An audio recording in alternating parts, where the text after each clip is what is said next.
Hey everybody, I'm John Perchik. Welcome back to another episode of Scale Up Stories. In this series, we step out of the showrooms and into the boardrooms, speaking with CEOs, founders, and business leaders who shape the design, furniture, and lifestyle industries. In this episode, I sit down with Satya Tiwari, CEO and owner of Surya Inc. Satya's story is a classic rugs to riches story. It started with his father's business in India as a small company in a small village focusing on just rugs. That business grew, and when Satya came along and started growing it and running it, he became an acquisition machine and has achieved an incredible level of success. It has grown into a multi-hundred-million-dollar company serving designers across the globe. One of my favorite perspectives from Satya, and I'll never forget this, is how he characterizes growing business and what it takes to grow business. And he ties small droplets of water that accumulate to add up to an ocean. And we all can break down big, scary challenges into their little parts. And ultimately, if you take one step and put one foot in front of the other, you can create an ocean. And that's exactly what Satya has done. Let's dive in.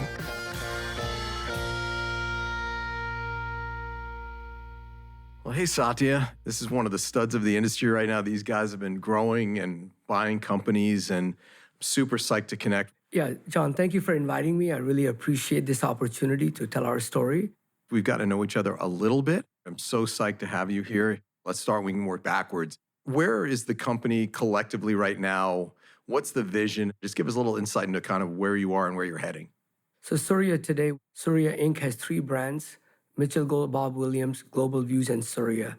And our whole objective is similar to and more, how do we service our client being part of as many of their projects and as many of their lines in their project. And we believe in bringing great design, great service for a wide variety of customer base. One of the things I saw in your background, again, your customers is your boss. Maybe speak to that a little bit. Where'd that come from in you? How'd you develop that view? Where does that come from in you as a person? Yeah, I think when I joined the family business in 2004, small business, there's always a stereotype, hey, you're a boss's son or you're a boss, you can do whatever. And I always said, no, I have thousands of bosses. My customers, they tell me every day when I do something great or when I don't do something right. So I feel like that has been a guiding principle for us. And do you think you get that from your father? Is it something from both your parents? Is it just something within you as a person? I mean, I certainly share that philosophy, and not everyone develops that self-awareness. There's other things that can distract one. I mean, that's the pure truth at the end of the day. Your customers are the ones you need to make happy. If you make them happy, you're happy and your business is happy. Like, where do you think that comes from in you?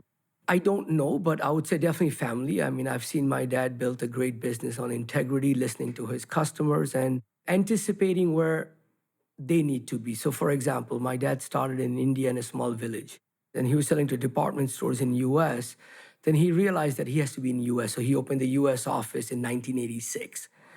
Most companies in India, and I'm not on a rug business, even technology or consulting, till 91, very few companies from India came to US. He did this in 1986.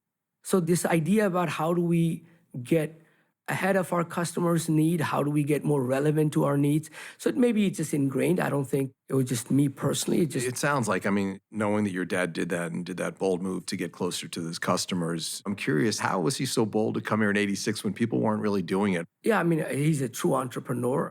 And I feel like his thing was very simple: integrity, hard work, listening to your customers, and think long-term, not think about a year or 2 years, think about decades. And just the long-term values. I feel like that's something that when I was growing up, he always reminded me that all the things that he's doing, that's all great, but instilled in me the value of hard work, value of education, value of being on your own versus just relying on what I have.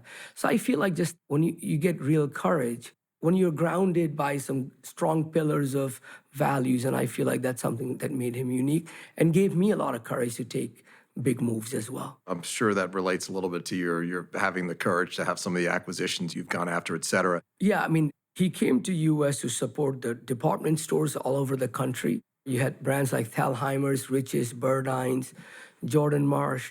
But that was the decline of also department stores, especially in furniture and rugs. So not only you had a high cost of capital, your biggest and only customer base is also declining. So I think that's when the pivot was, how do we sell to the future customers, not just rely on the past customers? That's another learning that I've had from my dad. You got to find the next customer if you're existing customer, or how consumers shop. I mean, back in the days, people went to department stores to buy rugs. Now, probably later, he saw that people are going to furniture stores, and home improvement stores were coming around at that time. So he realized the customers that he has been serving, that's where not the end consumers are shopping the product we are selling. So how do we find new channels of growth? And he worked with few importers, but when we are here already, those importers saw us as competition. So obviously there's a little tension there. It was full of challenges, and my dad never lived here. He came back and forth. So my uncle, he brought my youngest uncle there to kind of be here. I moved to US in 89. We lived in a joint family, so I stayed with my uncle. I did my sixth grade onward in Jersey City. I went to a school there. So I feel like he had a lot of challenges, but one thing he always believed in, which is a good learning for me, once you have taken a step, just keep going. You're gonna have deterrence, you're gonna second guess yourself, but I felt like he said, hey, we made a move to be here, we're gonna be here. Because a lot of people would tell him that, hey, you wasted all your money, you should go back to India. But he already had taken the step, and he said, hey, I'm gonna make it work. It may take years or decades, but eventually it's gonna work. So I think that helped him. I love that, because I've often thought too, so often people overthink whether it's the strategy, how to plan for something.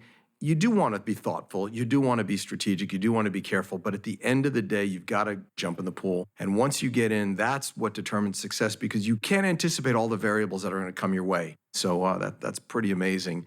So, there was a time that, as I understand it, the IHFC had their signs that said no designers.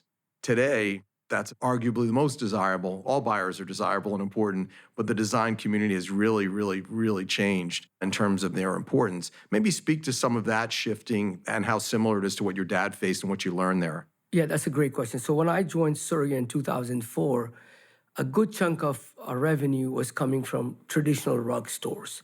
Luckily, I came to High Point for the first time in 2004, and I realized that we should be selling to furniture stores. Designers were there, but not in a way that's today. But very early on in the furniture store journey, I realized it's the designers who are making the furniture stores great if they're design driven. So we have gone through many evolution. I mean, I'll tell you a funny story. The first showroom I had was in Showplace. We had 2 rug racks. I mean, it was temporary. And we had some good designs, but we're just getting started. And everyone would come in, what's your minimum? I said, I'll sell you one. Because most rug companies, you have to buy $5,000 or $10,000 or $2,000.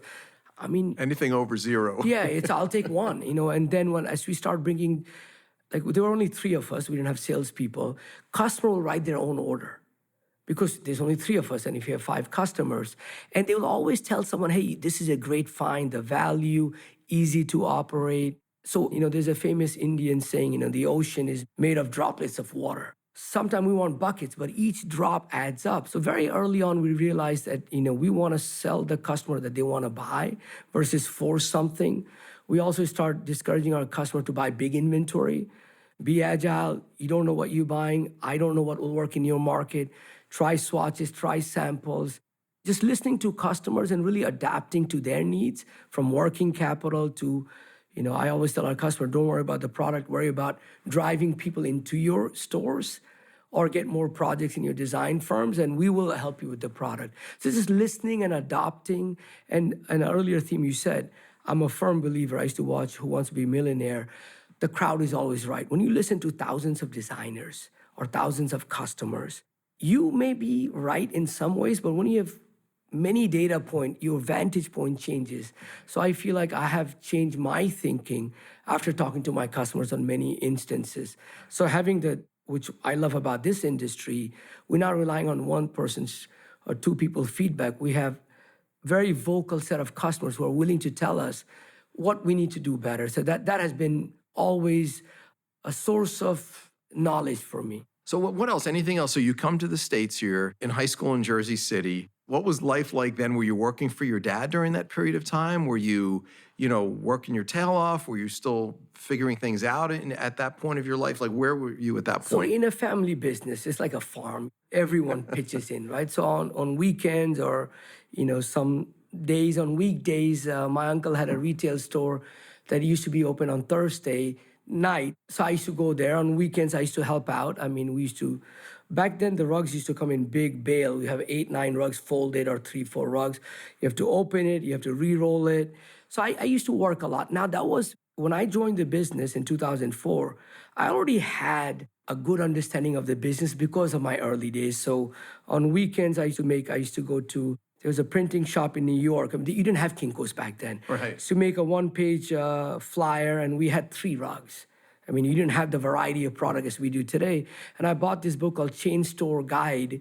It's a big book, and I used to mail 100 letters a weekend to say, hey, how do I get more customers out? So all the things that I did with my dad and my uncle, how do we get customers? How do we upsell? How do we, if someone is not ordering, before CRM came later, if someone is not ordering, pick up the phone and call them. Don't just wait for the order. So all those little things kind of helped me. So, I was working in the business, but I wanted to be academically strong, so I wanted to go to a good college. So I knew I wanted to have my own path. Growing up, I didn't want to go to family business. I wanted to help. Quite frankly, I went to Midwest, not in the East Coast, because if I was in the East Coast, I would come here to help more often. So I wanted to be further away. So yeah, I was helping, the family business. I was busy with. I realized my guidance counselor told me that if you want to go to a good school, you can't just be academically strong. You got to be all-rounded. I'm like, what does that mean? You got to be in sports, and I never played football, and certain sports you can't adapt later. So I felt like I can run. So I joined cross country, outdoor track. So I was very involved in, I was in yearbook. I became editor-in-chief. My catalog that I developed at Surya was because I did a yearbook. And I'm like, if I can do yearbook then, why can't I? When I joined, most people had like T-ring binder. And they did that because so you can add it and subtract it. Right. But what they didn't realize, people took it out, never went there. So your product offering is less. So I'm like, I want a yearbook type of catalog, Yeah. fixed catalog, and we printed 15,000. So I think all those learnings came to me and helped me in my business. So I feel like when I say I started in 2004, I had a great head start than many people, from day one. I love that yearbook reference. Something else I had seen in your background or somewhere I encountered in preparing to get together, curiosity is a trait that you sort of talk about. Maybe share a little bit for folks of the importance of curiosity and why you see it as something that really matters. I think when I joined the business, if you see a lot of entrepreneurs in our industry, either they're product person or designer. So I came from the finance background. I did engineering, electrical, computer engineering. And investment bank for a little bit too. So I was a DLJ, CSFB, I did that. So when I came to this business, I had no idea what arts and craft was versus mid-century modern. So I realized I had a lot of handicaps from day one. So I had to learn everything. So the only way to learn is ask questions. So that has become my trait. No one is subject matter expert. Things are changing fast. You just got to be curious. You got to challenge your own thinking, push yourself. So that has always been, there's a great expression I read a long time ago that went something like, curiosity is life, assumption is death. When you assume things, you're going to decline, you're going to go backward. So curious, that's something I tell our salespeople, I tell our designers, I tell our vendors and customers. We should always be thinking, because humans, by definition, we are lazy. The brave ones got out of the cave and they got killed. Our ancestors stayed in the cave. That's what we hear. So how do we keep pushing? It's our natural instinct is to, hey, let's take it easy. So I feel like curiosity kind of pushes you. It makes you rethink about the assumption that we all tend to make naturally. It means you're also a life learner. You're constantly trying to develop, and I deeply share that philosophy. Another one I saw that I've seen you quoted, and I really embrace this too, and I'm curious to hear you talk about it a little bit, is, no one's penalized for mistakes. Because mistakes are mess-ups, right? So, wow, you messed up. There's got to be a consequence. Talk about why that's not the case. Yeah, if you think about our industry, we bring products hoping someone will like it. So we get humbled. We bring 100 new products a week. We don't know which one will sell. So for us, life is experimentation. It's not even a mistake. You got to try 10 things and you reiterate, you try and you reiterate. Now, there's certain mistakes you want to learn from. You don't want to, with Mitchell Gold, we are getting into white glove delivery. We want to make sure the product gets there. So if the carrier is not right, you got to change it. But I do feel like, how do we make sure we value experimentation? If you don't try it, you're not going to get anywhere. If we just keep doing what we know, then we're not going to push the envelope. from my engineering background, which was always about experimentation. You try 100 things and one will work. So I always like to, try new things. I try to push our people to try new things. Let it be a design. We brought bigger sizes. We brought shapes that we thought doesn't look right, and it became our bestseller. So we always felt like you're going to try it. And mistakes have led to more successes for us. And sometimes when a buyer or we make a mistake, we always tell them this is going to turn out to be a bestseller. And a lot of time it does. So mistakes always helps you try new things. Engineer failure into the system. And what I mean by that is we don't literally intend to fail, but it all starts with taking some modest risk, sometimes failing, and going ahead. So that's another philosophy I really share with you. We have to embrace failure, and knowing what not to do is a learning as well. And you got to try many things to get there. Life is not just about knowing what to do. More often, it's learning what not to do and adapting off of that.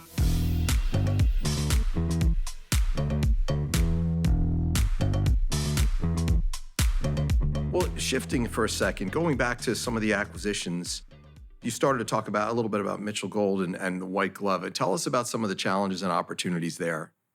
Yeah, so Mitchell Gold, I got to know the brand about 15 years ago. And as a customer, I bought one of their sofa. And first thing I realized, and I went to all the retailers, there's something about the product and the look and the fit was comfortable, stylish, but something that you want to sit in versus just look at. And I started selling them product. And interesting story, they already had a rug partner, so they wouldn't take me as a vendor. And then I said, I can sell you rug pad. So that's how I started. I started selling them rug pad. I said, I'll take anything. And rug pad usually is the number one SKU at any store. So I got the number one SKU without even getting to the business. I just loved the brand, the aesthetics. And over the years, so by the time I got involved in this transaction, the bankruptcy, all the, stores were shut. People have lost money. So it was a lot of chaos. What I really wanted to do was going deeper with designers. And we do rugs, we do custom rugs. We can cut a rug to any size in our factory in Georgia. So I just always felt like furniture, although we tell people start with the rugs, everyone starts with the furniture. So I felt like if I can find a way to have custom upholstery, I'll be in their mind, and then all the other things would follow. But we also knew that it would be challenging, right? The factory has been shut. There's no customer because they did retail. And they had some OEMs. They worked with folks like RH and others. They had shifted their production. So we knew the journey was going to be long. Again, so we knew from day one, this is going to be 3-year, 5-year, not 3 months, 5-month project. And then we also knew that this is a whole new business. It's within our world of home, but, understanding foam, understanding. So luckily, Mitchell is very much involved, and, I've never met someone as passionate like him and my dad about product. It's not about selling something. It's about giving a product that you'll enjoy and you will enjoy 10 years from now. It's a brand that very valued, high quality, made in America. And when I think of made in America, it's not like, we bring product from India, from Turkey, from Egypt. There's certain things we can do here. And when it's customization, so most of Mitchell Gold product can select 300 plus fabrics. You can send your own fabrics. I got to learn the words like COM, customer owned material, COL, customer owned leather. So it's something that it's really getting us ahead of a customer that we weren't getting there before. So it's been a great journey. I'm going back to our previous point, curiosity. Sometimes doing the same thing, you get stale. So this brings a whole new set of learning and challenges, but customers are really rewarding us. Now we have over 5,000 customers who have opened an account with Mitchell Gold. Over 500 have ordered from us multiple times. So it's just getting in the right direction, but I'm really excited about this. That's awesome. Stepping back, maybe talk about the segmentation of now your offerings and maybe where you see yourself going over the next 5 or 10 years. Great question. When I wake up every day, and for the last 21 years, the idea is how do I get to the consumer? So when I graduated college, I went to IKEA in Elizabeth, near Newark, New Jersey. You didn't have Wayfairs of the world. So at that time, I wanted to buy what they call a disposable furniture. I was not buying stuff that I'll have it forever. So very early days, I've realized that we have customers who are just coming into the market. They value different things. Then we also have customers who are living in nice homes. They want something that can last long. They believe in quality. So Surya, we shaped from very early days. We want to be good, better, best. We want to have very accessible price point, and we want to be as luxury as possible. Now, initially, we started in the middle. First goal was, how do I get the rugs? Now, today we sell rugs from as value as you can get to as high end as you can get. Now, the same philosophy we want to apply. Now, each brand is a little different. So, Surya, we have repositioned now as better, best. We launched a brand last year called Livabliss. That's more our approachable value brand. And value brand doesn't mean that it's not high design. Right. Now, same abstract we have in $10,000 rug and same abstract we have in $100 rugs. So we're not cheapening the experience. It's like you don't want to buy an heirloom product. You want to buy something that you can enjoy for the next 3, 4, 5 years. So we have now Livabliss is our approachable value brand. And then Surya is better, best. Now, Surya, we want to convert into a lifestyle brand. We have furniture. We have, accessories, rug, obviously, we have a lot of that. Global Views we bought, it's more of a decorative accent brand, and decorative accent doesn't mean just tabletop. They have nice occasional table. They have a nice chair, so it's like a statement. And Mitchell Gold obviously is a domestic. Now, if you go to Mitchell Gold showroom, the upholstery is domestic. The case goods coming from Asia. The rugs are from Surya. Accessories are from Global Views. So I feel like each brand has a position, but collectively, I think they kind of help our customer solve their design needs. That's really interesting. I love that you like to talk about the long game. So let's say 10 years or so, 5 to 10 years. What would you like to see at that point? So when a designer gets a project, I want to be in every line item, but I want to earn it. I want to give her service. I want to give her variety. Designers want reliability. Price is secondary. Obviously, you have to be priced right, but being there, be reliable, be on time, and also give them unique ideas all the time. So if I see myself 10 years, and before I answer that question, in 2004, when I walked around, I said, hey, I want to be complete home. I want to be like, row furniture was very hot at that time. I want to be a complete home with furniture. Now today I want to be a complete home, from wallpaper to fabrics to furniture, good, better, best. And by the way, good, better, best, one thing I learned from designers in the same house, in one room, they want something more economical. In the other room, they want it to be a statement piece. So this idea that designers don't buy value brand is not right. I mean, we have seen our designers are buying a value brand when they're doing staging. We drive our rental cars different than our own cars. So when you have staging, you don't want to put the premium product. I love the rental car reference, yeah. So I think 10 years from now, hopefully we can have more product offerings that are designer focused. Hopefully we can bring value that it's not there. Value meaning service, in stock. I mean, those are the little things that have made us valuable to our customer base, and that has been a secret to our growth. And thinking about getting to where you are now and then looking ahead, I know I had a chance to meet your wife, who's the chief marketing officer. Who is the team that you kind of rely on to get from here to what you just described, these other offerings, to kind of fill out that mosaic of offering to designers and ultimately to consumers? Great question. And that's always been, from day one, building the team and getting the right talent is always the biggest opportunity and biggest challenge, right? I mean, you need someone that can believe in your vision, is willing to put the work for success. So my wife you met, I mean, she's one of the smartest, caring person I know, and we have a beautiful family together. She heads our marketing. So she went to Kellogg Business School. Right. So she's really helped me push the envelope on many areas.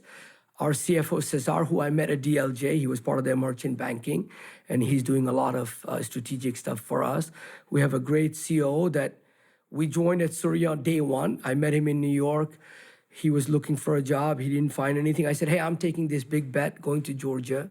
Why don't you join? If nothing else, you have a job, and if you don't like it, you can always move on. He's been with us. He made a quick departure for a few years. He came right back. Our head of product, I mean, he's originally from Turkey. He was one of my early customers. And then he kept giving me all the criticism of my product. I said, it's easy to criticize. Come join me. Help me fix it. And then he did, and we've been working together. So I feel like I have a great leadership team. And also, I mean, from YPO and EO, I feel like I have a great advisor set out there. I like to read a lot. Curiosity, reading, learning about things and really going deeper and questioning. And so I feel like I've been blessed with, and even in the industry, I mean, yesterday I had a Hall of Fame leadership dinner from Ron and Todd Warnick, from Paul Toms, from Hooker. He's retired now. I feel like this industry doesn't get the right reputation. It's very friendly. Like in finance, it's very cutthroat. There's so many industries. I feel like I've been blessed with, even in this industry. Now I'm getting into furniture and all that, so maybe my doors are getting closed. Not everyone is as open. I was more like a rug person. But I feel like this industry has been a great from learning. So I have a good leadership team.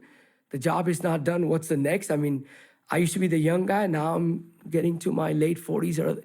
So now how do I build the next layer and the next layer?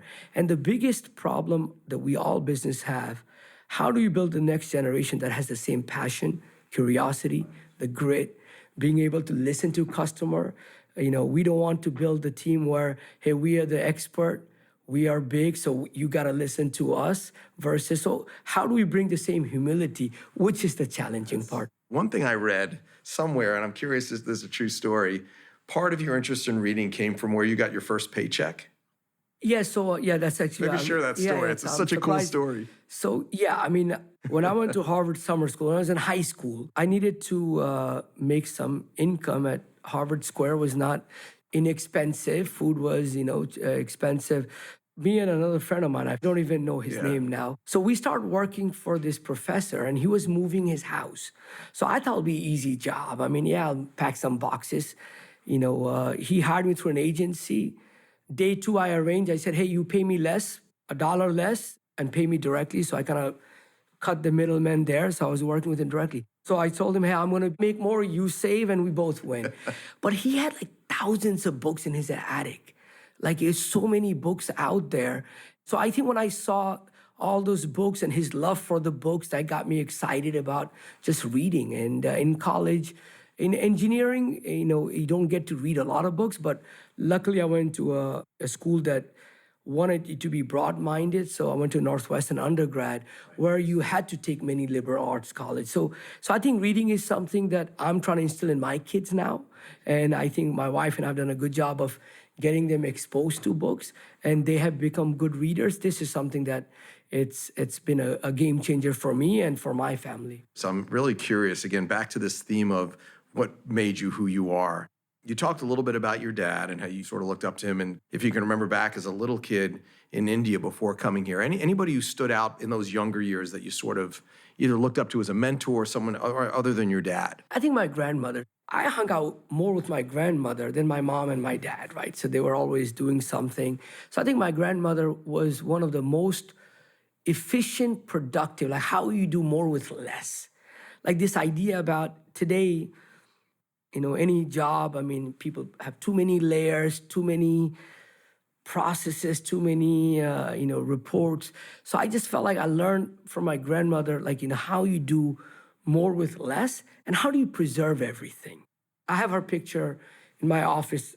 That's the biggest picture. And whenever I'm either shaken by something or a bad day, when I look at her, I get so much courage, because what she did then, I can't even fathom the courage she had in India. Is very, even till this day, there's very patriarchal society, and she was in a small village with nothing, how she raised, and she instilled that my dad gets to a good education. And so I feel like she's been a big role model. And I also learned that you can have so much happiness in simplicity. Money doesn't buy happiness. Money doesn't buy luxury. Money may buy some material stuff. So, those are some of my, fondest days of my life. That's amazing. Thanks for sharing that.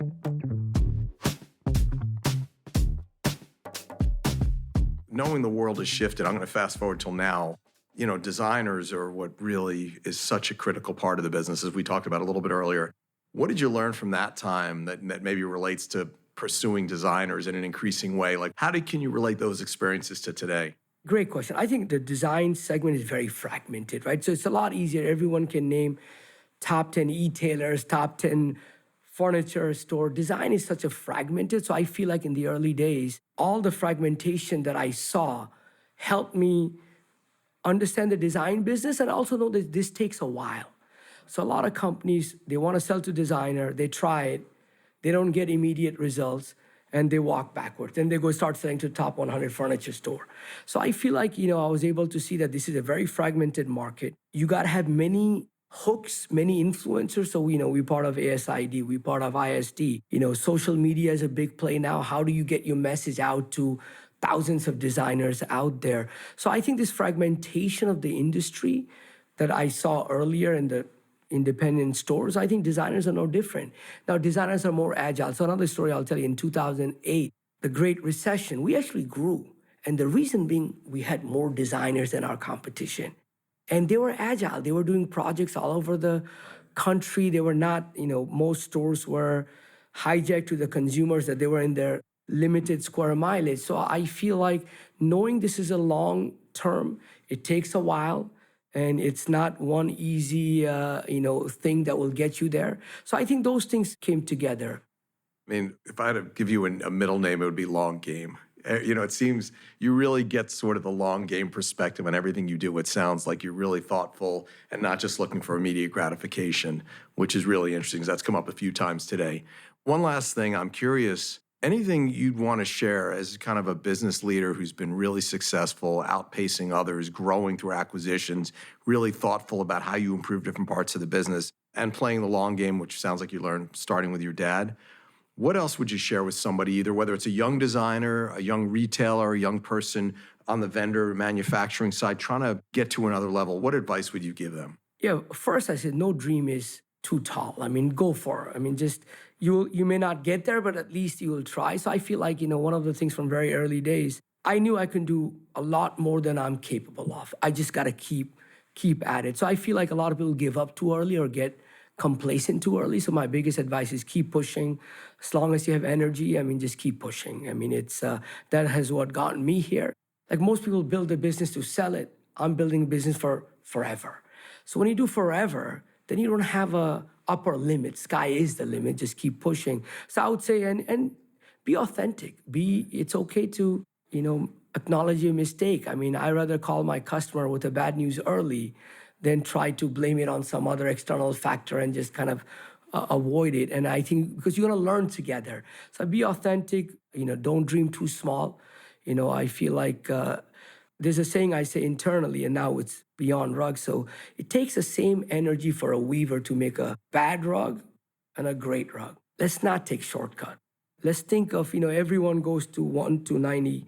Very few people go from 90 to 100. Let's keep pushing. So my advice will be don't think too small, think big, and be a role model for others. So in the early days at Surya, I used to say, hey, we're not Google, we're not Microsoft. If we can do something in an industry that people think is so behind, there's no innovation. If we can make a good example, imagine how many role models we'll create and how many entrepreneurs we'll create. Not everyone can code. So I feel like any business, non-sexy business is a business that you can really take long. You just got to be disciplined and be long-term focused. Well, that's awesome. Set your sights high, be persistent, be authentic. Well, Satya Tiwari, CEO of Surya, thank you so much for being here. I feel like I've gotten to know you so much better. I really felt like you were a friend in the short while I've been in this industry. I really value your perspective, really have tremendous respect for you. And thank you so much for being here today. Thank you for giving me this opportunity to share about Surya and myself. I really appreciate it. Thank you. One of the key takeaways from Satya is curiosity leads to discomfort or being uncomfortable. And uncomfortable is what creates the circumstance for growth, and Satya has lived that. Reminds me of one of my favorite sayings that moss doesn't grow on a rolling stone. You've got to be moving. You've got to stay curious. You've got to be looking around corners. You've got to get comfortable with being uncomfortable. And if you're willing to do that, you can achieve great success like Satya has. Maybe it bears repeating. Curiosity is life. Assumption is death. When you're busy making assumptions, you slip into decline. When you stay curious, you inevitably grow. Maybe by simply understanding that the ocean is made of droplets of water. Or maybe he's just really good at asking questions. But he is still experimenting, still thinking in decades. Because what he's found is that's how you build for forever. It doesn't happen overnight. Thanks for listening to Scale Up Stories, part of the Market Makers podcast. I'm John Perchik, and I'll see you next time.